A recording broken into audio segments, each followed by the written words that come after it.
Astro channel में आप सभी का स्वागत है। आज हम पंचदीपक के बारे में बताएंगे। पंचदीपक संध्या काल में किन जगह पे आपने रखना है। पंचदीपक, पांच दीपक पांच जगह पे आपने घर में रखना है। सुख समृद्धि आएगी और आपका कल्याण होगा। पंचदीपक जलाते समय आपको नियम लेना चाहिए। कोई भी जैसे सांस्कृतिक धार्मिक प्रोग्राम होता है, विशेष रूप से हिंदू धर्म में पांच दीपक का बहुत महत्व माना गया है। सकारात्मक ऊर्जा देने वाला है। संध्या काल में ये दीपक आपको जलाना है। शाम के समय जब सूर्यास्त हो जाएगा और रात शुरू होने वाली होती है, तब उसको संध्या काल कहते हैं। संध्या काल में आपने पांच दीपक जलाना है। सबसे पहले आपने क्या करना है कि जहां पूजा स्थल है, जहां पर आप पूजा करते हैं, पूजा के स्थल पर आपने दीवा जलाना है और वहां पर जला करके और प्रार्थना करना है कि, क्योंकि एक दीपक नहीं जलाना है कि पूजा स्थल पर आके एक दीवा जलाएंगे और उसके पांच दीपक का संकल्प वहीं पर आपने लेना है।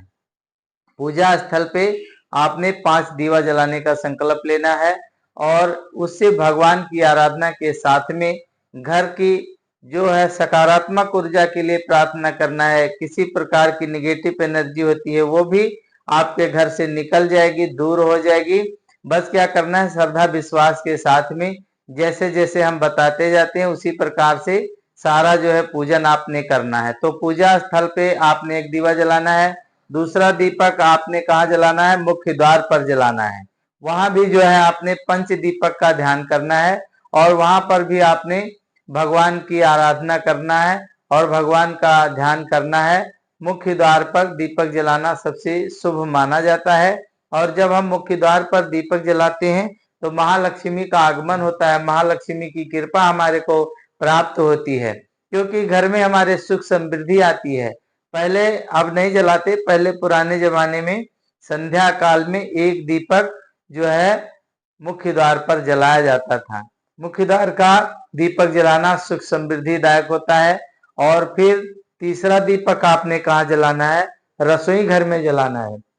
जहां पर अपनी रसोई है वहां पर दीपक जलाना है और अन्नपूर्णा माता का ध्यान करना है। तो वहां पर रसोई घर में भी लक्ष्मी का वास होता है, इसलिए वहां पर अगर आप दीपक जलाएंगे तो घर में आपके संपन्नता आएगी, सुख समृद्धि आएगी। और चौथा दीपक आपने जलाना है आंगन में। आंगन में जलाना है या आपने जहां पर तुलसी का वृक्ष लगाया हुआ है, तुलसी का पौधा आपका है। और एक बात और आप लोग ध्यान रखें कि जहां पर आपने तुलसी का वृक्ष लगाया हुआ है वहां पर गंदगी किसी प्रकार का होने ना दे। वहां पर कोई कूड़ा करकट कोई भी ना डाल करके जाए, वहां पर शुद्धता रहे। और कभी कभी आप जब वहां पर जल चढ़ाने जाते हैं तो थोड़ा सा गंगा जल उसी लोटे में डाल करके और वहां पर आसपास थोड़ा सा छिड़क देना चाहिए।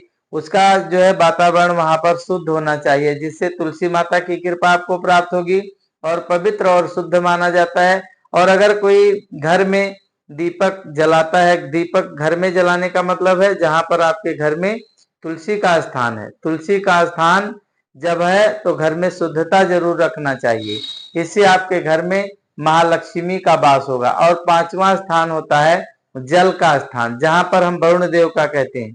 क्योंकि कोई पूजा पाठ अनुष्ठान अगर हम करते हैं तो वरुण जी का जो है ध्यान जरूर किया जाता है। जैसे घर का निर्माण होता है, जब भूमि पूजन होता है तो तांबे का कलश, नाग नागनी का जोड़ा, पंचरत्नी और वहां पर कौड़ियां, काली हल्दी, ये सब वहां पर जो है हम जब न्यू पूजा होता है वहां पर रखते हैं। वहां पर रख करके और महालक्ष्मी का आवाहन करते हैं, जिसमें महालक्ष्मी का अस्थायी रूप से घर में वास रहे, घर में सुख समृद्धि रहे। और नाग नागिन का जोड़ा भी रखते हैं कि घर में हमारे किसी प्रकार की नकारात्मक शक्तियों का प्रवेश ना हो सके, नकारात्मक शक्ति हमारे घर में ना आ सके और हमारी घर की रक्षा जो है नाग देवता करें, इस प्रकार से प्रार्थना करते हैं। तब वहां पर पूजा करते हैं। इसी प्रकार से जब कोई अनुष्ठान करते हैं, हवन करते हैं, कोई यज्ञ करते हैं, कुछ भी अगर हम पूजा पाठ करते हैं, वहां पर कलश की पूजा होती है। कलश में क्या है कि उसमें चार वेद, गंगा जमुना सरस्वती, सात सागर सात समुंदर, सभी तीर्थों का वास होता है। तो उसको क्या करना है, हमने कलश में आवाहन करना है। और जब कोई हम अनुष्ठान करते हैं, हवन पूजा करते हैं, उसमें बाद में हम उसको जल को सारे घर में छिट्टा लगा देते हैं, जिससे हमारे घर की नकारात्मक ऊर्जा जो होती है वो भाग जाती है, दूर हो जाती है, हमारा घर शुद्ध हो जाता है।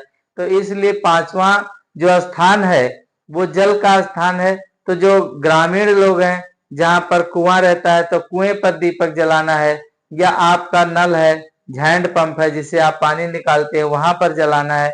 अगर आपके घर में ना कुआं है घर के पास, ना हैंड पंप लगा हुआ है, आपके घर में वाटर सप्लाई से आपके घर में कनेक्शन है, वहां पर पानी आता है, तो क्या करना है, जहां पर आपकी टूटी लगी हुई है, जहां पर जल आता है उसके पास रखना है, और वहां पर रख करके भगवान वरुण जी का आह्वान करना है, वरुण जी का ध्यान करना है, और वरुण जी का ध्यान करके विशेष रूप से जो है प्रार्थना करना है।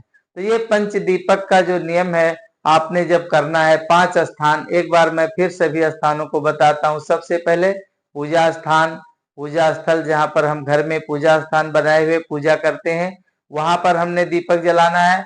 दूसरा दीपक जो हमने जलाना है अपने मुख्य द्वार पर जलाना है।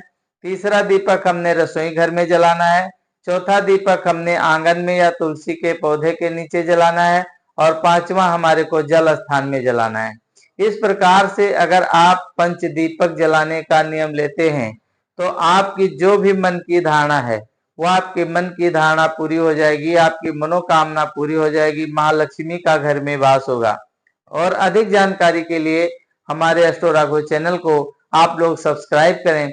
अगर किसी प्रकार की जानकारी चाहिए, जैसे कुंडली दिखाना है, कोई योग के बारे में पूछना है कि आपके कुंडली में क्या योग है, किसी प्रकार जैसे काल सर्प दोष की पूजा या कोई भी पूजा अनुष्ठान कराना है, तो वो भी आप जानकारी हमारे चैनल पर आकर के कमेंट्स करके पूछ सकते हैं। वहां पर हमारा जो है व्हाट्सएप नंबर भी है, तो वहां से आप ले सकते हैं। पूरा वीडियो देखने के लिए आप लोगों का बहुत बहुत धन्यवाद।